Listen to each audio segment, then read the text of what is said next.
بسم اللہ الرحمن الرحیم۔ 39واں سبق، دوست کا انتخاب۔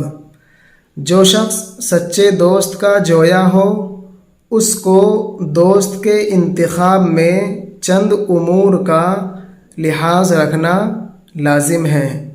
بنی نوع انسانی برادری، انسان کی اولاد، اعانت، مدد، رابطہ الفت و محبت، آپسی تعلقات اور بھائی چارگی، بہم پہنچانا، مہیا کرنا، فراہم کرنا، امر ناگزیر، نہایت ضروری بات، کمیاب، کم ملنے والا، نادر، دم بھرنا، دعویٰ کرنا، صادق، سچا، وفادار، ہیچ کچھ بھی نہیں، بیکار، جویا، ڈھونڈنے والا۔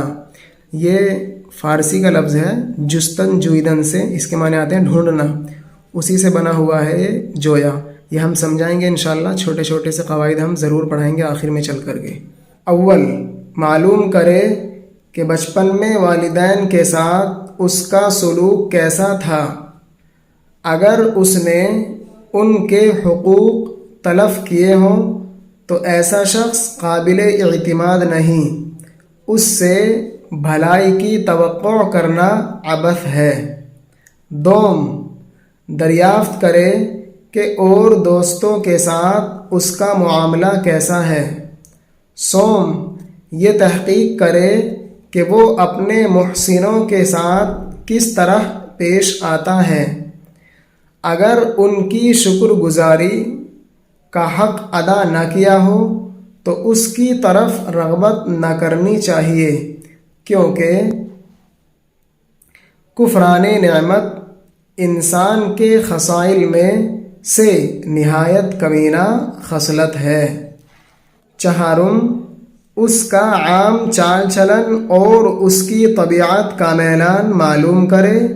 اگر وہ لالچی، طماع، بخیل، حریص، بدعہد، بے وفا، بدمزاج ہو تو اس کو ہرگز قابل دوستی نہ سمجھے۔ پنجم، یہ معلوم کرے کہ اس کی طبیعت میں عدل و انصاف بھی ہے یا نہیں، کیونکہ جو شخص اپنے حق سے زیادہ چاہے اور دوسروں کو دبائے اس سے دوستی کا نباہ ممکن نہیں۔ ششم، یہ بات دیکھے کہ وہ اپنے شوق و رغبت کے مقابلے میں دوستی کی پرواہ اور قدر کرتا ہے یا نہیں۔ اگر وہ لہو و لعب میں زیادہ مصروف رہتا ہو تو اس کی تلف، ضائع، برباد، قابل اعتماد، بھروسے کے لائق، معتبر، عبث، بے فائدہ، بیکار، شکر گزاری، احسان مندی، کفران نعمت، احسان فراموشی، نمک حرامی، نعمت کی ناشکری، میلان جھکاؤ، طماع بہت لالچی، بڑا حریص، بدعہد وعدہ پورا نہ کرنے والا، قول سے پھر جانے والا، بے وفا، بے مروت، بدمزاج، اکھڑ، لہو و لعب، کھیل کود، سیر و تماشا۔ دوستی لا حاصل ہے۔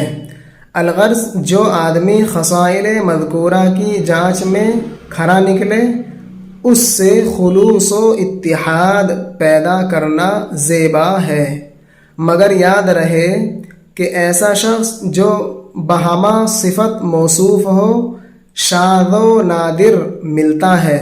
خوش قسمتی سے ایسا ایک دوست بھی مل جائے تو بس کافی ہے، لیکن دوست میں جزوی عیب اور ادنا تقصیر پاؤ تو اس پر چندہ لحاظ نہ کرو، کیونکہ ان امور سے کوئی فرد بشر خالی نہیں۔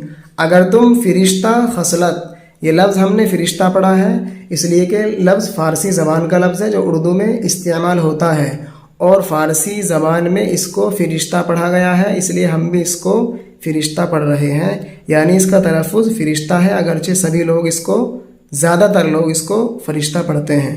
اگر تم فرشتہ خصلت دوست چاہو گے جس میں کچھ